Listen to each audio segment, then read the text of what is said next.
तो दोस्तों, आज की कहानी की शुरुआत साल 1995 की गर्मियों में होती है, जहां एक छोटे से पहाड़ी शहर में एक हाइकर अचानक रहस्यमय तरीके से गायब हो गया था। इस घटना ने उस शांत इलाके को डरा दिया और हर कोई उसकी मौत की वजह को लेकर परेशान था। कुछ लोगों का मानना था कि उसे एक खतरनाक वायरस ने मारा है, जिसे जानवरों के जरिए फैलने वाला हिल्स फीवर कहा जाता था। वहीं उस क्षेत्र के आदिवासी लोग इस अजीब वायरस को फेस ऑफ द वॉल्फ के नाम से जानते थे। उनकी पुरानी मान्यताएं कहती थीं कि ये बीमारी किसी बुरी ताकत की निशानी है जो जंगल की गहराई में छुपी रहती है।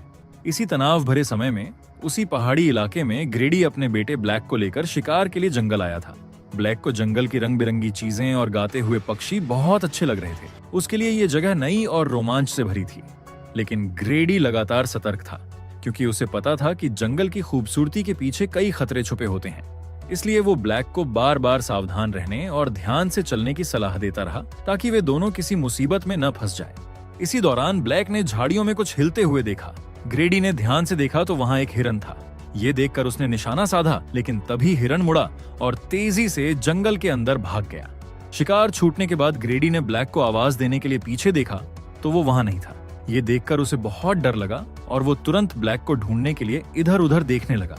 दूसरी तरफ ब्लैक जंगल में थोड़ा आगे बढ़ गया था और एक अच्छी जगह ढूंढकर हिरन के आने का इंतजार कर रहा था। तभी उसकी नजर दूर एक अजीब सी परछाई पर पड़ी, जो एक पल में गायब हो गई। ब्लैक हैरानी से उस दिशा में आगे बढ़ने लगा, लेकिन अचानक जंगल में किसी जानवर की तेज और डरावनी गुर्राने की आवाज गूंज उठी। वो डर के मारे पीछे हट गया। उसी समय ग्रेडी उसे ढूंढते हुए वहां पहुंचा और जल्दी से ब्लैक को अपने साथ ले गया। लेकिन अब जंगल की आवाजें और भी डरावनी और तेज होती जा रही थीं। ग्रेडी समझ गया कि आसपास कोई बड़ा खतरा छुपा है, इसलिए वो ब्लैक को लेकर एक छोटे से लकड़ी के शेल्टर में छिप गया। फिर ग्रेडी ने बंदूक तैयार कर लिया और दोनों बिना आवाज किए बैठ गए, ताकि बाहर जो भी हो उसे उनकी मौजूदगी का पता न चले। लेकिन कुछ देर बाद भारी कदमों की आवाज सुनाई देने लगी। ऐसा लग रहा था जैसे कोई बड़ा क्रीचर सीधे उस शेल्टर की तरफ आ रहा हो। वो उनकी उपस्थिति महसूस कर चुका था। फिर वो शेल्टर की दीवारों पर जोर से वार करने लगा। जब वो इसमें सफल नहीं हुआ तो वो शेल्टर के चारों ओर घूमने लगा, जैसे कोई दूसरा रास्ता ढूंढकर अंदर आने की प्लान बना रहा हो। उसी समय अचानक वही हिरण वहां आ गया, जिससे उस क्रीचर का ध्यान तुरंत हिरण की ओर चला गया और उसने झटके में उस पर हमला कर दिया। ये मौका देखकर ग्रेडी ने बाहर झांक कर देखा, जहां हिरण जमीन पर पड़ा था और उसकी मौत हो चुकी थी। ग्रेडी ने उस अजीब क्रीचर को भी एक पल के लिए देखा, जो बेहद तेजी से घने जंगल की ओर भाग गया। खैर, उस रात ग्रेडी ने अपने दोस्त डैन को फोन किया और घबराकर बताया कि उसने दी वोल्फ को देखा है। डैन को उसकी बात पर यकीन नहीं हो रहा था, लेकिन ग्रेडी ने जोर देकर कहा कि वो सच बोल रहा है और उसे तुरंत मदद की जरूरत है, क्योंकि वो अपने बेटे की सुरक्षा को लेकर बहुत डरा हुआ था। इसी दौरान ब्लैक कमरे के पास आ गया और उसने सारी बातें सुन ली। दी वोल्फ का नाम सुनते ही वो डर गया और घबराकर कमरे से बाहर भाग गया। फिर कहानी यहाँ से 30 साल आगे बढ़ती है, जहां ब्लैक अब बड़ा हो चुका था। उसकी शादी शार्लेट नाम की लड़की से हो चुकी थी और दोनों की एक प्यारी बेटी थी, जिसका नाम जिंजर था। एक शाम ब्लैक के घर एक कुरियर आया। उसमें कुछ चाबियां और एक लेटर रखा हुआ था। उस लेटर में लिखा था कि ओरेगन राज्य ने उसके पिता ग्रेडी को आधिकारिक तौर पर मृत घोषित कर दिया है, क्योंकि वो कई सालों से लापता था। हालांकि ब्लैक ये जानता था कि ये दिन एक न एक दिन जरूर आएगा। फिर भी ये खबर सुनकर उसका दिल बहुत दुखी हो गया। उसे अपने पिता से हुई दूरियों का गहरा पछतावा होने लगा। उसे लगा कि अब वो अपने बीते हुए समय और की गई गलतियों को कभी ठीक नहीं कर पाएगा। इन्हीं सब बातों को सोचते हुए उसने एक बड़ा फैसला लिया और अगले ही दिन वो शार्लेट के ऑफिस के बाहर जाकर उससे मिला। ब्लैक ने उसे साफ कहा कि अब उसे अपने परिवार को ज्यादा समय देना होगा, क्योंकि शार्लेट अक्सर काम में इतनी बिजी रहती थी कि घर और परिवार पर ध्यान कम दे पाती थी और जिंजर की देखभाल की ज्यादातर जिम्मेदारी हमेशा ब्लैक ही निभाता था। इसीलिए ब्लैक ने शार्लेट को बताया कि उसके पिता की चीजें ओरेगन में रखी हुई हैं और वो चाहता है कि वे सब मिलकर वहां जाएं। उसने इसे एक लंबी फैमिली ट्रिप का रूप देने का भी सुझाव दिया, ताकि परिवार साथ में कुछ अच्छा समय बिता सके। शार्लेट ने शुरू में थोड़ा सोचा, लेकिन ब्लैक का उदास चेहरा देखकर आखिरकार वो इस प्लान के लिए तैयार हो गई और फिर वे सब ओरेगन के लिए निकल पड़े, बिना ये जाने कि आगे उनकी जिंदगी किस डरावने मोड़ से गुजरने वाली है। खैर, सफर के दौरान उनकी गाड़ी एक दो रास्तों वाले मोड़ पर पहुंची, जहां ब्लैक समझ नहीं पा रहा था कि किस रास्ते से उसके पिता के पुराने फार्म तक पहुंचा जा सकता है। इसलिए उसने फोन का मैप खोलकर दिशा देखने की कोशिश की, लेकिन नेटवर्क खराब होने की वजह से स्क्रीन पर कुछ भी ठीक से दिखाई नहीं दे रहा था। उसी समय जिंजर ने दूर एक छोटे से पुराने शेल्टर में किसी को खड़ा देखा। उसने तुरंत अपने पापा को ये बात बताई। ये सुनकर ब्लैक ने खिड़की नीचे की और ध्यान से देखा तो उसे एहसास हुआ कि वो आदमी बंदूक लिए उनकी ओर बढ़ रहा है। जब वो आदमी पास आया तो ब्लैक उसे पहचान गया। वो डेरेक था, उसके पिता ग्रेडी के दोस्त डैन का बेटा और ब्लैक का बचपन का दोस्त। ब्लैक ने उससे पूछा कि इस इलाके में अब इतने कम लोग क्यों दिखाई देते हैं और उसके पिता के पुराने फार्म तक जाने का रास्ता कौन सा है, जिस पर डेरेक ने बताया कि अब यहाँ बहुत कम लोग रह गए हैं और ग्रेडी के फार्म तक जाने वाला पुराना रास्ता काफी समय पहले बंद कर दिया गया है। इसलिए उसने उनकी मदद करने का फैसला किया और खुद ही उनके साथ ट्रक में बैठ गया। अब सूरज ढल रहा था और चारों तरफ जंगल की खामोशी बढ़ती जा रही थी। माहौल हल्का करने के लिए डेरेक ने ब्लैक से उसकी शहर वाली जिंदगी के बारे में पूछा। ब्लैक उसकी तरफ देखकर जवाब देने ही वाला था कि तभी अचानक एक बड़ा भेड़िए जैसा क्रीचर सड़क पर कूद कर आ गया। ब्लैक ने तुरंत ट्रक मोड़कर उसे टक्कर से बचाने की कोशिश की, लेकिन गाड़ी फिसल गई और सड़क के किनारे एक गहरे गड्ढे में जा टकराई। टक्कर के बाद जब ब्लैक को होश आया तो उसने पहले शार्लेट और जिंजर को देखा, जहां दोनों होश में और सुरक्षित थे। डेरेक भी ठीक था, लेकिन डर के कारण वो जल्दी से बाहर निकलना चाहता था। जैसे ही उसने दरवाजा खोला, संतुलन बिगड़ने से वो जमीन पर गिर पड़ा। ये देखकर ब्लैक ने शार्लेट और जिंजर को खिड़की से बाहर निकलने को कहा। उसी समय आसपास से डरावनी गुर्राने की आवाजें सुनाई देने लगी। ये सुनकर ब्लैक का दिल तेजी से धड़कने लगा। उसने रियर व्यू मिरर में देखा तो कोई चीज बहुत तेजी से उनकी ओर बढ़ती हुई दिखाई दी। वो तुरंत ट्रक का दरवाजा बंद करने लगा। इसी बीच डेरेक जमीन पर गिरा हुआ था और खुद को संभालने की कोशिश कर रहा था। तभी वही वुल्फ लाइक क्रीचर अचानक ट्रक के पास आ गया। उसने अपने तेज पंजों से विंडो पर वार किया और कांच तोड़कर ब्लैक के हाथ पर गहरी चोट पहुंचा दी। ब्लैक अभी समझ भी नहीं पाया था कि क्या हो रहा है। तभी वो क्रिएचर डेरेक पर झपटा और उसे घसीटते हुए अंधेरे जंगल की ओर ले गया। ये सब देखते ही ब्लैक तुरंत ट्रक से बाहर कूद गया। उसने जल्दी से शार्लेट और जिंजर को भी नीचे उतारा और तीनों ग्रेडी के घर की ओर भागने लगे। जितना वे भागते, वो क्रीचर उतना ही करीब आता जाता था। डर के मारे वे अपनी पूरी ताकत से दौड़ते रहे और आखिर में ग्रेडी के घर तक पहुंच गए। फिर उन्होंने तुरंत अंदर जाकर दरवाजा बंद कर लिया और ब्लैक ने पूरी ताकत से उसे पकड़े रखा। कुछ देर तक वो क्रीचर दरवाजा तोड़ने की कोशिश करता रहा, फिर जोर से गरजता हुआ वहां से चला गया। फिर ब्लैक ने फ्लैशलाइट उठाया और बेसमेंट में जाकर जनरेटर चालू कर दिया। बिजली आते ही पुराना हाउस और पूरा फार्म रोशनी से जगमगा उठा। लेकिन जिंजर अब बुरी तरह डर गई थी और वापस अपने घर जाने की जिद करने लगी। लेकिन ब्लैक ने उसे समझाया कि रात में बाहर निकलना बेहद खतरनाक होगा, इसलिए सबको सुबह होने तक यहीं रुकना पड़ेगा। शार्लेट भी इस घटना से घबराई हुई थी। उसने कांपती आवाज में ब्लैक से पूछा कि सड़क पर जो चीज उन पर हमला करके गई वो आखिर में क्या थी। ब्लैक ने गहरी सांस लेते हुए बताया कि वो कोई नॉर्मल जानवर नहीं था। वो एक ऐसा अजीब क्रीचर था जो इंसान की तरह दो पैरों पर चलता था, लेकिन दिखने में एक भेड़िए जैसा लगता था। ये सब समझाते हुए ब्लैक ने दरवाजे के सामने एक भारी अलमारी खिसका कर लगा दिया। फिर उसने अपने पिता का पुराना रेडियो चालू किया और मदद मंगाने की कोशिश की, लेकिन रेडियो में सिर्फ शोर ही सुनाई दे रहा था। उनकी मदद की पुकार अभी किसी तक नहीं पहुंची थी। इसी बीच ब्लैक को घर में एक अजीब सी गंध महसूस हुई। वो उस गंध का पीछा करते हुए दूसरे कमरे में पहुंचा, जहां एक जगह बहुत सा मांस रखा हुआ था। जिज्ञासा में उसने एक छोटा सा टुकड़ा छक लिया, लेकिन तुरंत ही उसके जबड़े में तेज दर्द होने लगा। उसे लगा कि ये ट्रक एक्सीडेंट की वजह से हो रहा है। तभी अचानक उसका एक दांत गिर गया। ये देखकर शार्लेट बहुत डर गई। उसने तुरंत ब्लैक को बैठाया और उसके शर्ट की बाह ऊपर की, जहां एक गहरा कट लगा हुआ था। शार्लेट ने घाव को साफ किया और उस पर बैंडेज कर दी।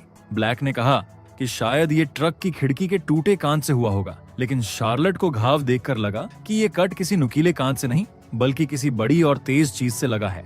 वो और ज्यादा चिंतित हो गई, क्योंकि ये चोट बहुत अलग और गहरी दिखाई दे रही थी। जिसके बाद ब्लैक दरवाजे को और मजबूत बनाने के लिए हथौड़ा और कीलें लेकर आया। लेकिन जैसे ही वो कील ठोकने लगा, उसके हाथ कांपने लगे। कई बार की जगह वो अपनी ही उंगलियों पर चोट कर बैठा। अब उसकी सांसें तेज हो रही थीं और वो पसीने से पूरी तरह भीग चुका था। थक कर वो रसोई में पानी पीने चला गया।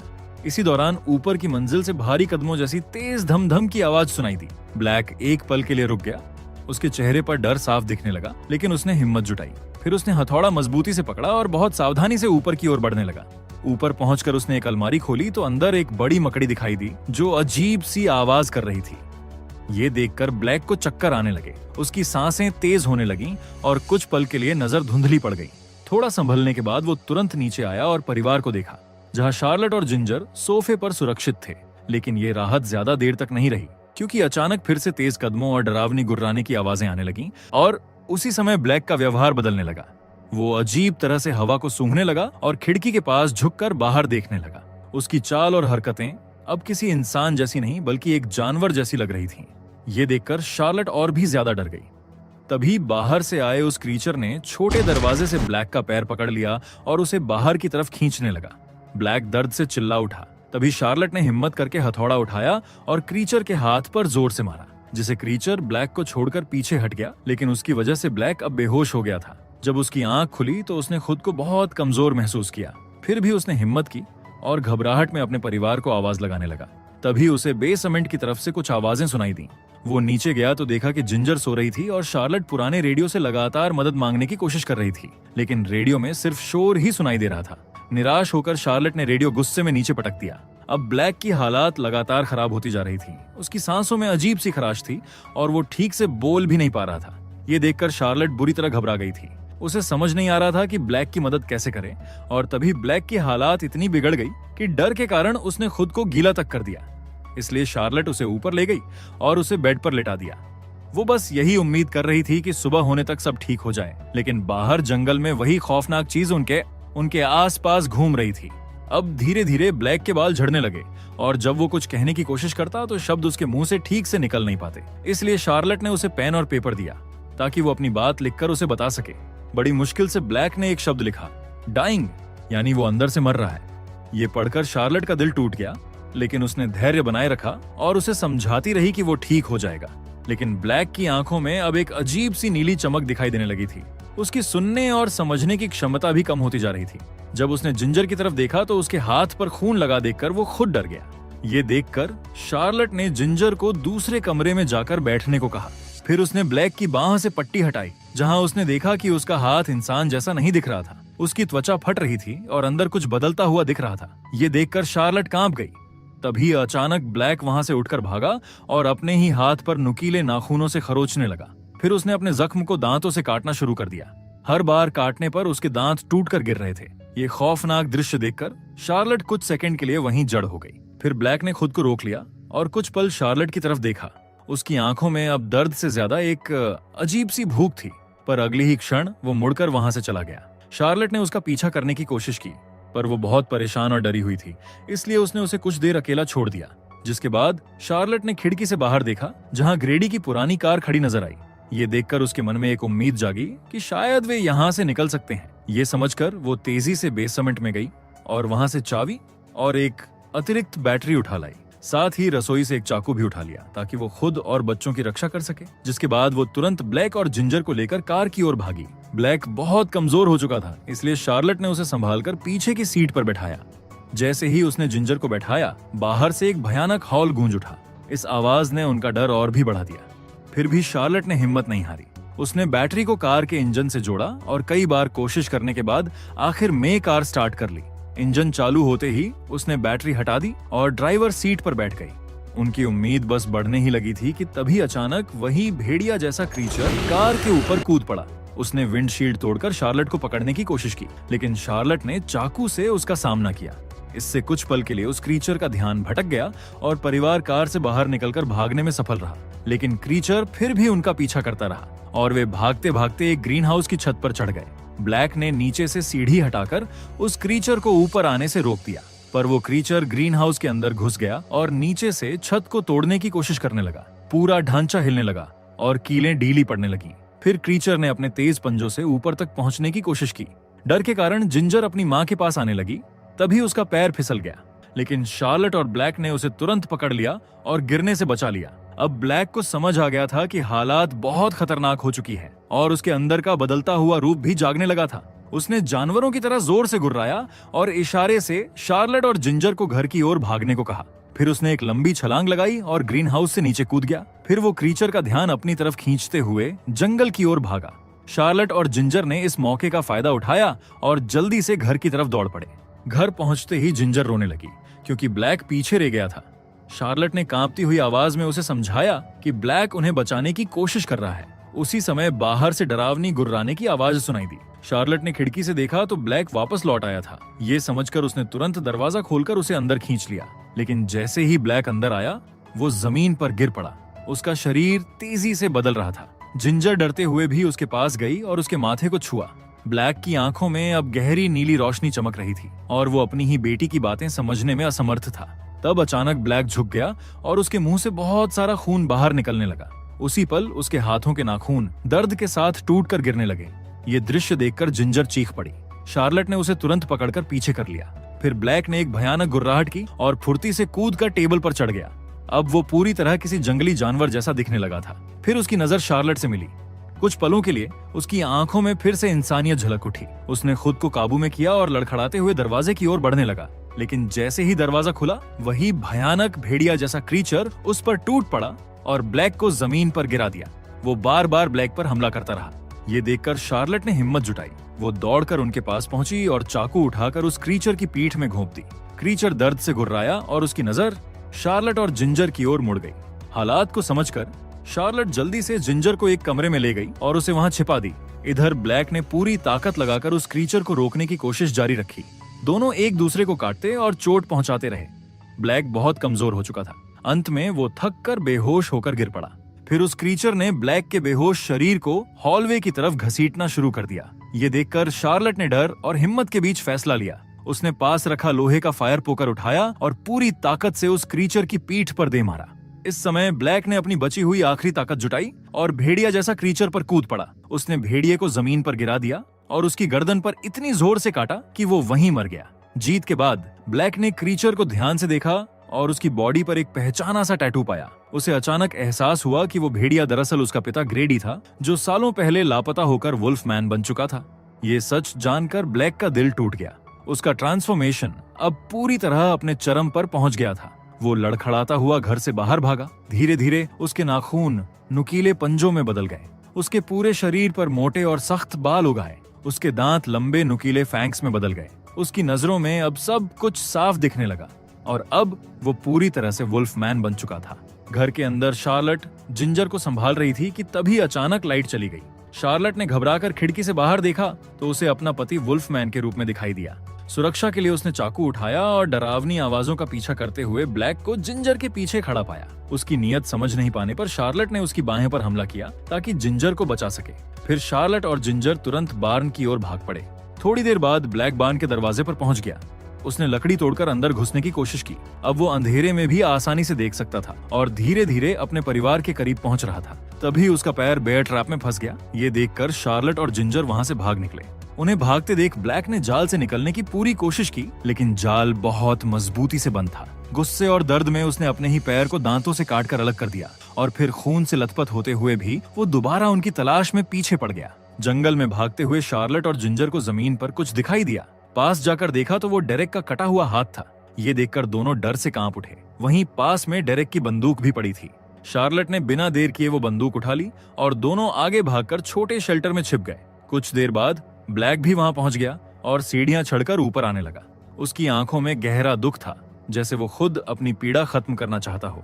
जैसे ही उसने अंदर घुसने की कोशिश की, शार्लेट घबरा गई। डर और दुख के बीच उसने अचानक ट्रिगर दबा दी। गोली चलने की आवाज गूंजी और ब्लैक वहीं गिर पड़ा। शार्लेट और जिंजर रोते हुए शेल्टर से बाहर निकले और एक दूसरे को कसकर पकड़े रहे, क्योंकि दोनों ने अपनी आंखों के सामने ब्लैक को मरते देखा। सुबह होने पर शार्लेट और जिंजर पहाड़ी पर खड़ी होकर उस खूबसूरत वैली को देख रहे थे, जो ब्लैक की मनपसंद जगह हुआ करती थी। हवा शांति से बह रही थी, लेकिन उनके दिलों में उस रात की याद हमेशा के लिए रह गई थी। और इसी के साथ ये दर्द भरी कहानी यहीं खत्म होती है। अगर आपको एक्सप्लेनेशन अच्छा लगा हो तो वीडियो को लाइक और कमेंट जरूर करें। ऐसी ही और मजेदार और अनोखी कहानियों के लिए चैनल को सब्सक्राइब करना ना भूलें।